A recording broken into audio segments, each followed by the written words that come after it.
In the quiet city of Chiang Mai, nestled among the misty mountains of northern Thailand, ancient temples whisper secrets from centuries past. Tourists flood the old town by day, marveling at its golden stupas and vibrant markets. But as the sun sets and shadows stretch long across the cobbled streets, the air changes. Locals speak less, doors shut early, and silence claims the alleys. For those who stay too long after dusk, especially near the abandoned Wat Suriya temple, something else may find them. There is a legend, soft and elusive, like the wind through the teak trees. It speaks of children, small voices that weep in the dark. No one sees them, but all who hear the sound know one thing: the crying is real. Some say it began decades ago, when the temple was still active and children from the nearby orphanage came to play in its yard. A tragedy struck, cloaked in mystery and sorrow. After that, the temple was closed, and time seemed to forget it. But late at night, passers-by still report hearing the sound of young children crying, echoes of sadness trapped between the bricks and the prayers long forgotten. At first, the cries are distant. Then, they grow closer. Always crying, never speaking. Just sobbing, endlessly. The story, as it's often told by elders around Chiang Mai, begins with a fire. One humid summer evening, over 40 years ago, a fire erupted in the dormitory of a nearby orphanage. The flames devoured the wooden structure within minutes. The temple monks tried to save the children, but the smoke was thick and the night too dark. By dawn, the building was nothing more than ash and charred beams. Among the ruins, rescuers found signs of small hands grasping toward windows, frozen in soot. 7 children were never identified. No families came for them. No proper burial was held. Some say their spirits stayed behind, confused, hurt, waiting for someone to come. After that night, the nearby Wat Suriya temple became a place of avoidance. The monks who had once filled its halls left quietly. No explanation was ever given. The temple was locked, and the government erected a modest fence around it, citing safety concerns.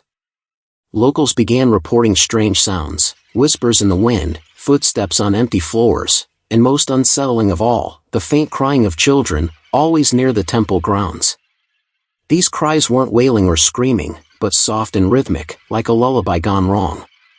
Superstition took hold. Street vendors moved their stalls. Tour guides skipped the temple on their routes. Parents warned their children not to play too close. Yet, from time to time, someone curious or unaware would wander near after dark, and hear it. Some even claimed that if you followed the sound, you'd find small handprints on the temple doors the next morning. Just handprints. No footsteps. No explanation. And so the legend grew, passed from mouth to ear, a chilling story hidden beneath the warmth of Chiang Mai's beauty. It was late November when Daniel, a travel vlogger from Canada, arrived in Chiang Mai. He was drawn not only to the city's serene temples and spicy street food, but also to the stories, those whispered online in obscure forums and late-night Reddit threads. One in particular caught his eye: "Don't go near Wat Suriya after dark, unless you want to hear them cry." To Daniel, it was the perfect clickbait. Ghost stories made great content. His channel, known for chasing the paranormal, had thrived on tales like these. But Chiang Mai was different. Quiet. Mysterious. Somehow, more believable. On his 3rd night in the city, he decided to investigate. Armed with a handheld camera, an audio recorder, and a dim flashlight, Daniel made his way toward the temple just past 10 p.m. The streets were unusually empty. Even the stray dogs avoided the area. The path to Wat Suriya was overgrown, shrouded by low-hanging banyan trees. The temple itself stood in eerie silence, its wooden beams weathered by time and rain. The gate, once locked, now leaned open. Daniel stepped inside, the gravel crunching softly beneath his boots. He whispered to the camera, introducing the location, the legend, and his intent to document any strange phenomena. He chuckled nervously. "If I hear crying kids, I'm out." Minutes passed. Silence. He moved deeper into the temple grounds. Moonlight filtered through cracked roof tiles, painting shadows across the floor. Then, a sound. Faint. Barely audible. A soft sniffle. Like a child holding back tears. Daniel froze. He turned the camera toward the dark corridor ahead. The sound came again, closer this time. A stifled sob. He whispered, "Did you hear that?" But no one answered. He was alone. He took a cautious step forward. The crying grew louder, not in volume, but in clarity. As if it was just behind the walls. Suddenly, the flashlight flickered. His camera glitched. The air turned cold. And then, unmistakably, he heard it, several voices. Children. Crying, overlapping in a sad, fragile harmony. He backed away slowly, heart pounding. Something wasn't right. Daniel stood frozen in place, his breath forming clouds in the suddenly chilled air. The crying had shifted, from soft whimpers to distinct sobs, layered and echoing through the old temple walls like a tragic chorus. He could hear at least 3, maybe 4 separate voices, their tones wavering between sadness and desperation. And then, all at once, they stopped. Silence filled the temple like a vacuum. Not even the crickets outside dared to sing. Daniel's camera beeped softly, its battery indicator flashing red. He hadn't filmed for more than 10 minutes, but it was dying. "I need to leave," he muttered under his breath. Turning back toward the exit, he saw something that made him stop cold, tiny wet footprints on the temple floor. Barefoot. Child-sized. They formed a narrow trail, leading away from a corner room Daniel hadn't entered. Against his instincts, something compelled him to follow. He stepped into the small chamber, once likely a prayer room. Faded murals of lotus flowers and protective deities lined the walls. In the center stood a crumbling altar, its stone base cracked and moss-covered. That's when he saw them. 7 small candles, arranged in a circle, burned low on the dusty floor. None had been lit when he entered. The air carried a strange scent, sweet, but rotting, like decaying jasmine.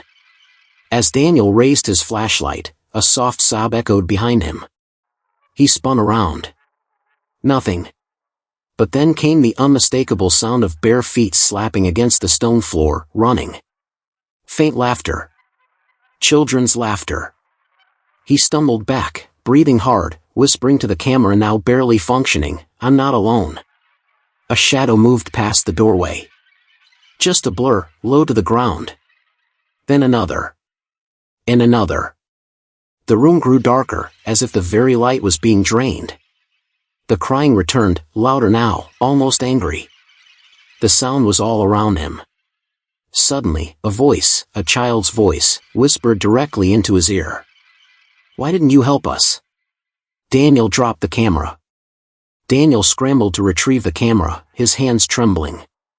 The whisper still echoed in his mind, "Why didn't you help us?" But he was sure no one was there. No physical presence. No visible body. Just a voice, close and cold. He backed out of the prayer room and stumbled into the temple's central hall. The crying had subsided, replaced by a strange, humming sound. It was rhythmic, almost like chanting, but broken, childlike. The kind of sound a child might make while playing a game, or mimicking something they didn't understand. He turned to the altar in the center of the hall. Something had changed. A small wooden box now sat at its base. It hadn't been there before. Daniel hesitated, then knelt beside it. The box was old, carved with symbols he didn't recognize, possibly ancient Lana script. He lifted the lid slowly, half expecting something to leap out. Inside, he found old photographs, black and white, grainy. Children, lined up in front of a building. The orphanage. He flipped through the photos. Some of the children were smiling, others not. But what made his blood run cold was the final picture. 7 children, sitting on temple steps. Their faces were blurry, distorted as if the film had melted in places. But behind them, standing in the doorway, was a monk. His face was turned away, but Daniel could see that he held something behind his back, something long and sharp. There was more beneath the photos. A brittle page from a handwritten journal. The Thai was old, but Daniel had learned enough to read the basics. He translated aloud, his voice shaking. They were not meant to be here. The order came too late. The fire will cleanse, and the temple will be free of the burden. May their cries be forgiven. Daniel's breath caught. This wasn't an accident. The fire, it was set intentionally. The children had been sacrificed. Not by ghosts. By men. He felt sick. The sadness and the cries suddenly made sense, not just lost souls, but betrayed ones. And they weren't crying for help anymore. They were crying for justice.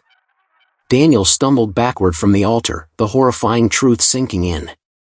This place, Wat Suriya, was not just haunted. It was a tomb for innocent souls, silenced by cruelty and forgotten by time. The air grew heavier with each breath he took. The shadows seemed to close in, pressing against him from all directions. Then, the crying resumed. But this time, it wasn't distant or echoing. It was right in front of him. 7 faint, glowing figures stood in the center of the hall. Small, childlike. Their outlines wavered like candlelight in the wind. Their faces were indistinct, soft blurs, but the sadness in their presence was undeniable. They stared at Daniel without moving. He didn't run. He couldn't. Somehow, in that moment, fear gave way to sorrow. He lowered his flashlight and whispered, "I'm sorry." One of the children stepped forward and raised a hand, palm open. In her other hand, she held a single jasmine flower, wilted and gray. She placed it at Daniel's feet and looked up at him. Then, for the first and only time, one of them spoke, not a whisper, not a cry. "Now you know." The lights flickered, and in the blink of an eye, they were gone. The room returned to silence. The crying had ceased. The cold had lifted. Daniel left the temple slowly, not speaking, not filming. Something had changed in him. The next day, he uploaded a video, not a typical vlog, not a jump-scare-filled ghost hunt. Just his voice, narrating what had happened, overlaid with still shots of the temple and the box of photos. He didn't dramatize it. He didn't even ask for likes or subscribers. He ended the video with a single sentence. Some stories don't want to be told. But some need to be. And in the background, if you listen closely, just before the video faded to black, you could hear a child's whisper, almost too soft to catch. "Thank you."